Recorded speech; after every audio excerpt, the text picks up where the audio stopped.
Hello again, YouTube land. So, today I wanted to share with you a brief written piece about the topic of bullying, and it's from a personal perspective. It's one expression of my thoughts on the topic, but since I believe in full disclosure, we'll start with this one. Dear parents, please be more self-aware. This vlog is about bullying. My mother, now long dead, was a bully. Her whole life, she was a bully, I'm sure. The woman who adopted my mother, my grandmother, is also a bully. She's now approaching 90 and comes off quite toothless, but I have a long memory.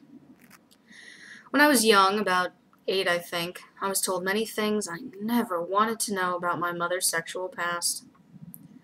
She thought she was educating me about free love, open sexuality, and similar themes, I'm sure. One of the things she told me was about having been the victim of sexual assault, and also rape.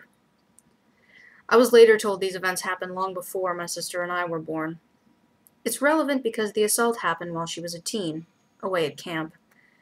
When she tried to report it, after she'd come home, my grandmother, I'm told, hung up the phone, told her she was a smart mouth, who probably got what she deserved. Now, I've studied Freud most of my life. Excuse me, psych always interested me as a medical practice, and I learned things about transference, projection, subconscious motivations. My grandmother, it should be clarified, adopted my mother because an injury prevented her from having children the old-fashioned way. She told me the story more times than I really care to recall.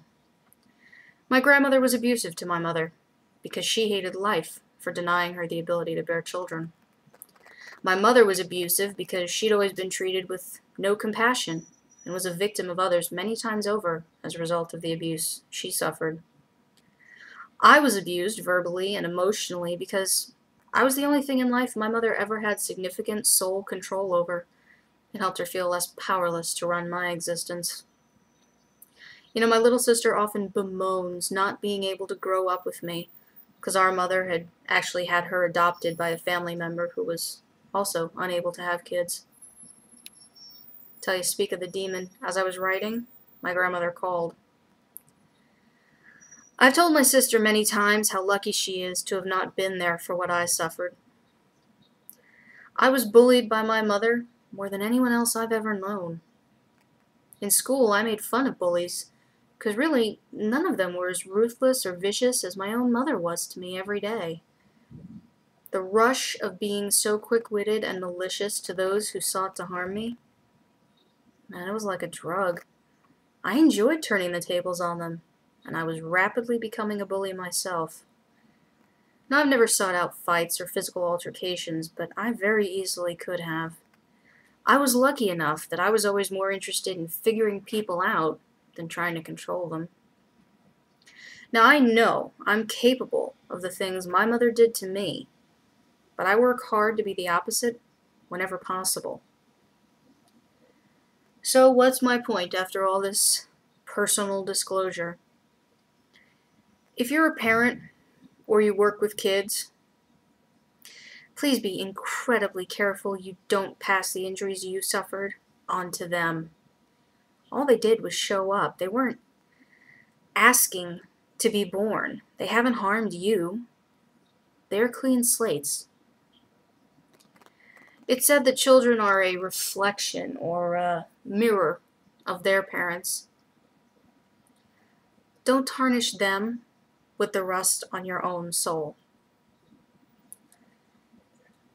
And that's the end of the part that I scripted, but the reason I wrote it, in part, is what I said, as well as the fact that it occurs to me in all these stories about kids who are bullied, the abuse they suffer from other kids, which is intense, which is extreme, which is unnecessary, but it is also undiscussed why these kids behave that way. There are some who are just genuinely off balance, who have psychological issues, chemical issues, reasons for being that way that have nothing to do with any environment they've been exposed to, but a lot of them come from being abused themselves. And everyone says, it's a cycle, it's got to stop.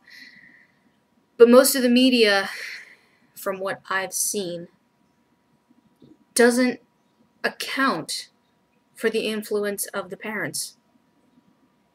It accounts for the influence of the parents if, poor them, they've tried to get the child help and they've tried to teach them better. What about the ones who are the cause? What about the ones who play a significant role in so violently mistreating their own children, be it emotional, verbal, physical, or worst of all, sexually, that go undiscovered, unrealized, undealt with? So that's the end of what I wanted to say about that subject, which is remarkably more serious than most things I talk about, but every so often the incredibly serious topics need to be discussed. So, thanks for listening.